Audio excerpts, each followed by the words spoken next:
Look at this FPS here. Absolutely brutal. 11 FPS. I knew it would be bad, but this is obviously pretty bad. The graphics look crazy though. The visuals are so much nicer than what it was when I played it without path tracing, but this performance is horrendous. 10 FPS. Just look at the lighting there coming through the trees. I do think as well, if you have a look at my RAM, 40 gig. I think it's possibly spilling over from VRAM because I'm at 16. So obviously we've got 16 gig on the 4080 Super.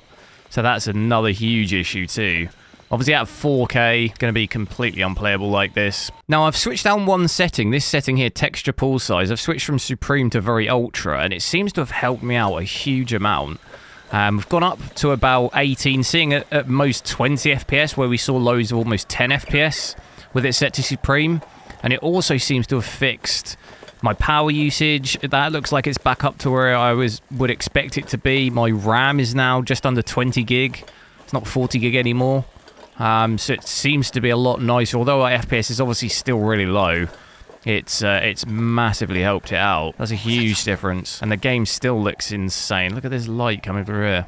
I've switched DLSS and frame generation on now, so I've got the upscaling set to quality and I've got frame generation on here. So with these settings, it's definitely not looking too good. Look at our frame time. That looks really not good. I think it potentially could be frame generation that's bugging this out. Because our frames were so low before switching frame generation on.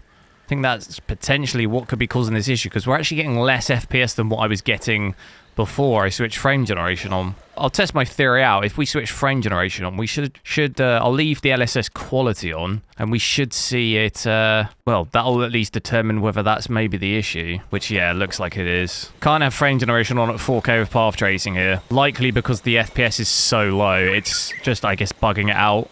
It's trying to generate frames. So seeing up to 30 FPS here with just DLSS quality, which is actually not too bad, a lot better than what we had natively. I'm at 1440p now, and I've got the graphics still maxed out apart from texture pool size. I've got set to very ultra instead of supreme, and I've got path tracing on. Now at 1440p here, this is a lot better. Look at this, 34 FPS, 35. I think that's probably doubled around about doubled our FPS from 4K, so it's a lot better. Obviously it's still fairly low, but definitely a lot nicer and kind of somewhat playable. I know most people sort of use this card really, or at least you're going to be forced to use this at 1440p if you do want to have ray tracing on. You're going to have to drop it down to 1440p really. The VRAM is a big problem in this game. I'm still at 1440p, but I've switched the DLSS on, so I've got that set to quality, and I've got frame generation on here. And that has made the game unbelievably playable. 80 FPS. Whew, that is a lot better. Am I feeling any latency? I don't think so. It feels okay. Are there any weird